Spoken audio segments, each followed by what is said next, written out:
Hello everyone, আজকে পটল দিয়ে একটা এমন সুন্দর রেসিপি তোমাদের সাথে শেয়ার করব। শুধুমাত্র এই পটলের পথটা দিয়ে তোমরা এক তেলাপাত অনায়াসে শেষ করে ফেলবে।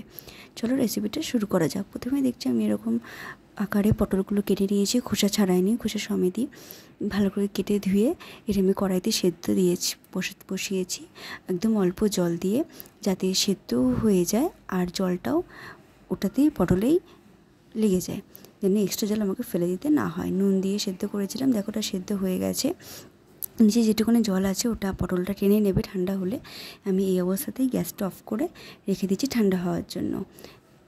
ওটা নামিয়ে রেখে কড়াইতে দিয়েছি একটুখানি তেল আর দিয়েছি দুটো শুকনো লঙ্কা ভেজে তুলে নিয়ে ওতে দিয়েছি একটু কালো জিরে ফোড়ন, তাতে দিয়ে দেবো একটা মাঝারি সাইজের কেটানো পেঁয়াজ আর 7-8 কোয়া রসুন দিয়ে এবারটা ভালোভাবে ভাজতে থাকবো। তোমরা চাইলে শুকনো লঙ্কার পরিমাণটা বেশি দিতে পারো, আদারওয়াইজ কাঁচা লঙ্কা ইউজ করতে পারো।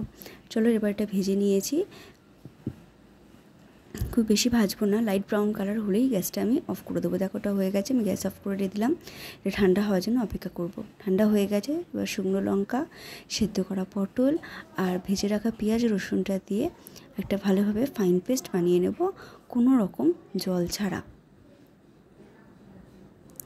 দেখো এটা আবার ওই ভাজার করে দিয়ে আমি একটু পরিমাণ সর্ষের তেল গরম করে নিয়েছি, নিয়ে যে ফাইন পেস্টটা আমি করেছি পটলের সেটা দিয়ে দেব, দিয়ে ভালোভাবে নাড়িয়ে চাড়িয়ে ভাজবো যাতে এর থেকে জলটা শুকিয়ে যায়। আর এতে আমি অ্যাড করব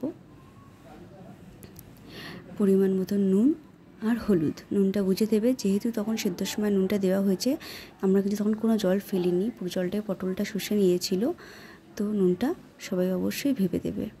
দেখো এটা হয়ে এসেছে, পুরো এরকম টেক্সচার আসলেই এটা তার মানে হয়ে গেছে, পুরো জলটা শুকিয়ে গেছে। এবার এটা গরম গরম ভাতের সাথে আমি সার্ভ করব। তোমাদের আজকের ভিডিওটা কেমন লাগলো আমাকে অবশ্যই জানিও। চ্যানেলটা সাবস্ক্রাইব করতে ভুলো না। ধন্যবাদ।